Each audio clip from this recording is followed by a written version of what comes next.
fucking Dr. Stone. Let's go! I've been waiting for this fucking manga to get adapted for the longest fucking time. Dr. Stone is one of my most favorite manga. It's great. The author is Inagaki Richiro and the artist is Boichi. These guys are great and I absolutely love Dr. Stone. It's a really cool manga about science. It's about science. You're watching episode 9 of MAVFEATS. Make a video for each anime this season.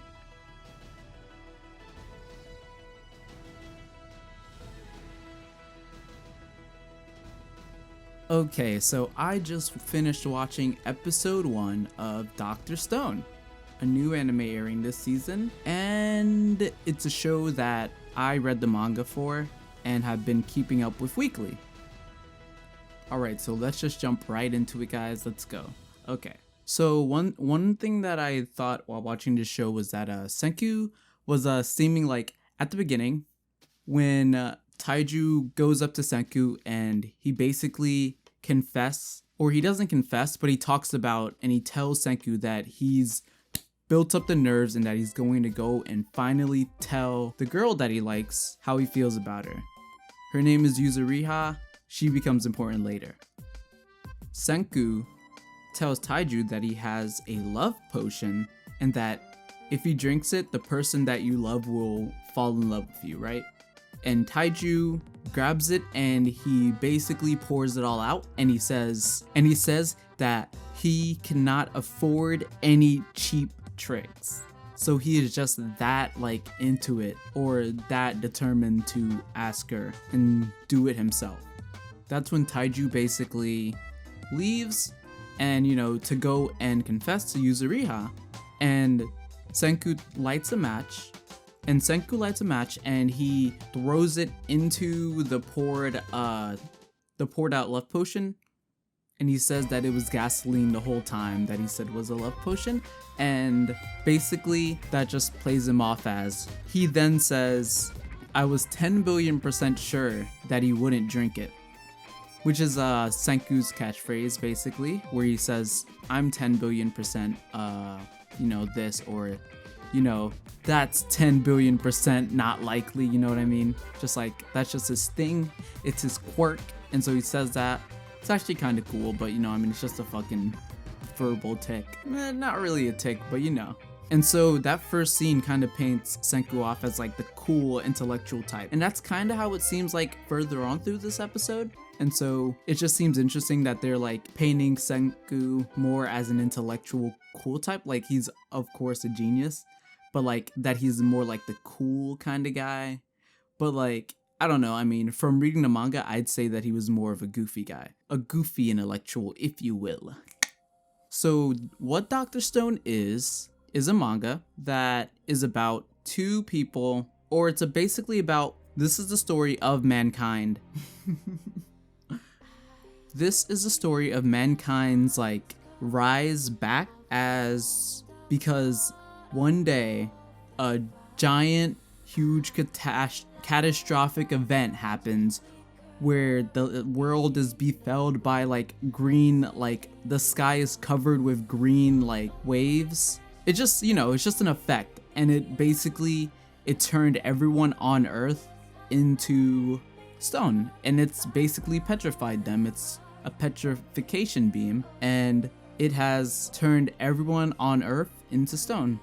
And so 3,000 years go by, and basically what Dr. Stone is Senku, who is a man of science, basically inventing things and coming up, and like this is their journey to bringing the world back to where it was. And basically there's a line that he says at a certain point that I think is really basically, it is the first episode after all.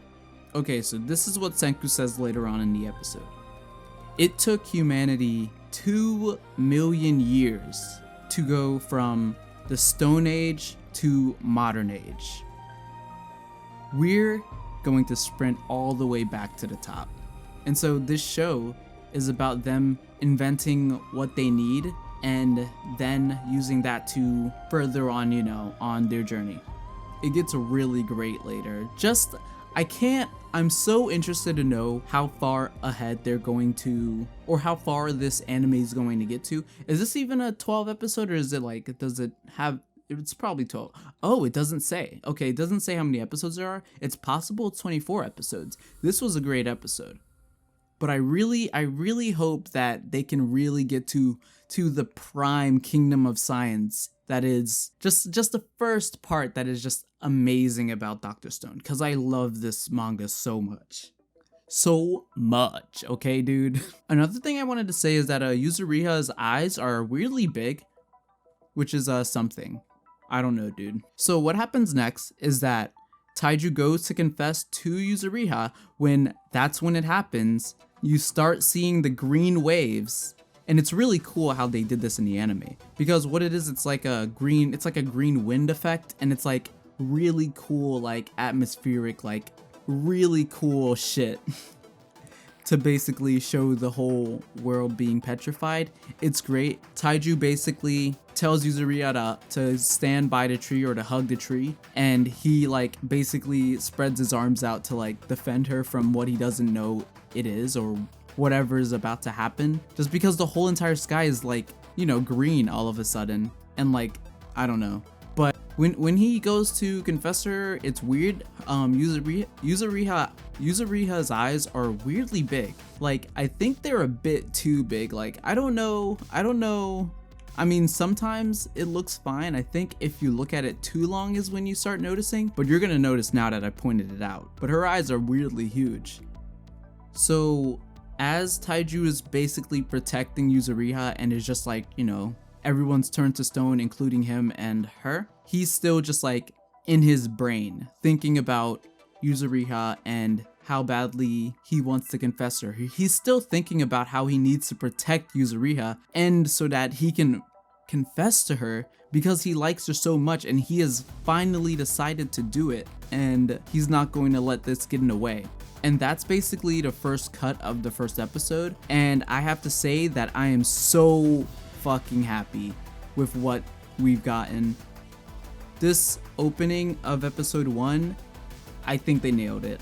This is like, they knocked it out of the park. This is great. I love this episode. I think they do it really well. I had a lot of doubts. I had so many doubts. I did not think, look, I'm gonna be honest, I did not think that this would be possible. I thought Dr. Stone was a manga that is too wordy, They seem to not really go into the science in this episode, so I figure maybe that's what's going to happen, is that like further on through the anime, they're not really going to talk about like the science stuff that much. Maybe like because of Japanese like shit, it's just like, oh yeah, you can't really tell people how to make this like they have in the manga, even though I don't know. I guess TV is different than there's obviously more regulation on TV than there is on manga.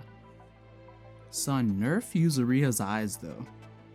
So after some time has passed, basically Taiju is in a cave face down after who knows how long has gone by, and there's a dripping fluid on his head, and he realizes that, or he basically just like erupts out of the stone and the petrification, and he is back. He has these cool scars on his face because of what the stone has done to, that you're gonna see on everybody, because that's basically like, so that's actually an easy way to tell like who is from the normal world and who has been petrified, is by like looking at the marks and the scars on their faces, just because everyone from stone obviously has had their skin damaged by being in stone for thousands of years and everything.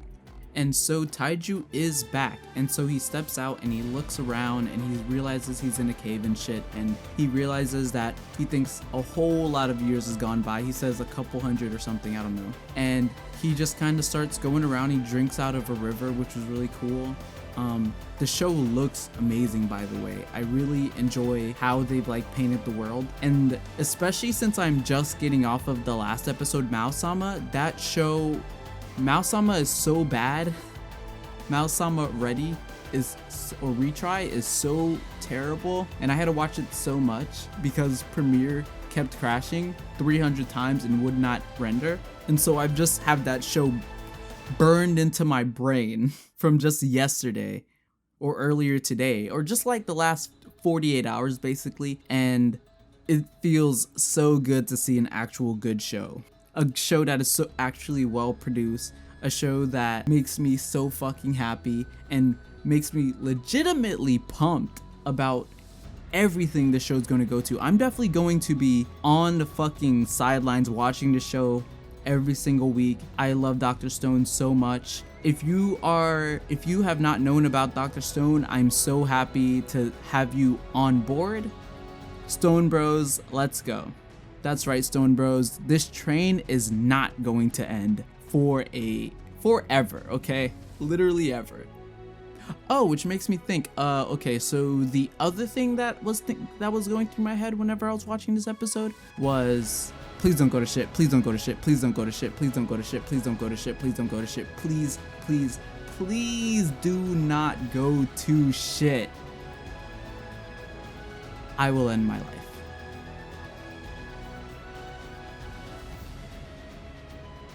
You're watching MAVFEATS, episode 9.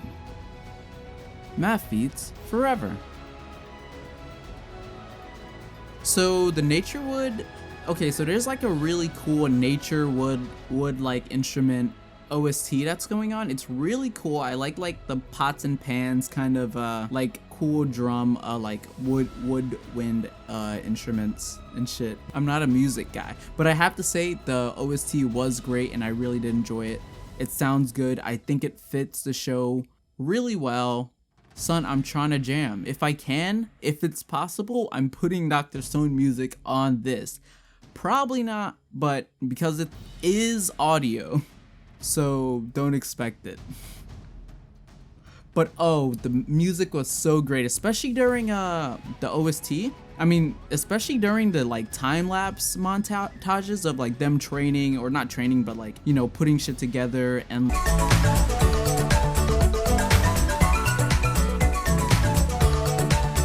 like doing the fucking science thing. It's really great and I love it. Whoever did music, good job.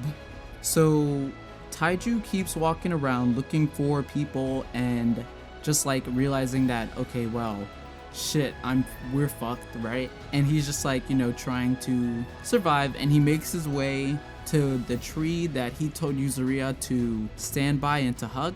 And he sees that the tree has become fucking huge, fucking humongous, you know? And he is like, damn, it has been a really long time. But she is still safe and just standing there right in front of the tree. And he said that he could recognize the tree, you know, after I guess 3,000 years, so that's pretty insane. And so he tells Yuzuriha, you know, while she's petrified, a stone woman she is, he tells her, I am going to find a way to get you out of this, to get you unpetrified too, so that I can finally confess to you. And as he is saying that to her, he reads on the side of his, on the tree, it says, "Go down the river, you big oaf." And so Taiju sees that and goes there. And then the music starts swelling as you see, like, it reveals Senku chilling, just fucking standing on a tree for some reason, I don't know. But he's standing on a tree and it is fucking great. The music is swelling. It's the hypest fucking shit. Good shit, TMS. Who directed this? Okay, so for some reason, director is still not on MAO. It hasn't been listed by anybody. What the fuck? Okay, on Anime News Network, it says that the director is Shinya Ino, who has done... Oh, he did episode 1 of Review Starlight. That's pretty cool. Okay, so it looks like this is his first show where he is actually directing the whole show and not just directing specific episodes. So, cool. This is his directorial debut. Pretty cool. He has a Twitter, @Ponte. Followed. Oh, also, follow the guy who created Dr. Stone, Inagaki Riichiro, on Twitter @reach_INA. Followed him too. So what happens after that is Senku tells Taiju that he has been unpetrified for about 6 months, and he's been working hard at work trying to figure out what the fuck is going on. And he says that he knew that Taiji would come back, or would also unpetrify. So they figure it's because of something that was put, or that has to do with the cave that they both actually, that it turns out that Senku also awoken 6 months previous. And so they go and collect a lot of that. But basically we go through like half of a year and we see winter time, and it's really cool just seeing the sense of progression. That's like my favorite thing about Dr. Stone, is just being able to see like the progress and seeing everything like rise up, and just you're hard at work at something and you're literally building something. It's great. You're building a fucking kingdom. It's the coolest shit ever. Dr. Stone is literally the highest Kino. If you don't think so, you're not even real. That said, die. I can't believe they did it, man. I can't believe that they actually made that. This is great. I'm so happy. I can't wait to see Thicky. Okay, and the OP, basically at the end of the episode, as soon as they realize they know, or they've mastered the unpetrification fluid, the show ends, and you see the OP, which is the sickest shit ever. It's a fucking jam. The OP looks so fucking great. This is like the best OP of the season so far. What the fuck? I mean, hey, we have Fire Force this season too, and if it's anything like Soul Eater and anything about what I've heard, it's probably gonna be pretty fucking great. But this OP is amazing. I'm really enjoying this. The visuals look so nice. You even see Shota Senku, you even see little boy Senku, Kid Genius. You're gonna see some of that in the show too. This show had so many good screen caps too. Fucking Senku and Taiju are fucking bros, and I love them. They're goats. Oh shit, wait. Okay, so I just thought about this. Okay, in the OP, my favorite thing about the OP is that Chrome is in it. But if Chrome is in the OP, and that means he literally must be. It means they have to have him in the show. Chrome is fucking confirmed, guys. Chrome is my fucking son. Chrome is a goat. Check my mouth. He's literally favorite character, one of the best. Watch Dr. Stone. MAVFEATS forever. Why is there a Crunchyroll watermark at the beginning? Did Crunchyroll have anything to do with this show at all, other than that they're streaming it or that they license it? Because it's weird that they have like a border. I've never seen that border before, or that watermark at the beginning of an episode before, so IDK. Alright guys, that's all I've got to say about motherfucking Dr. Stone. If you enjoyed this video, like it and shit, you know, whatever, do it all, you know, drop a dime on this shit, you know how it is. Cut that out. Go watch Dr. Stone, guys, and if you already did, go watch it again. I'm 10 billion% sure that you'll love it. Thanks for watching MAVFEATS episode 9. I'll see you guys next time.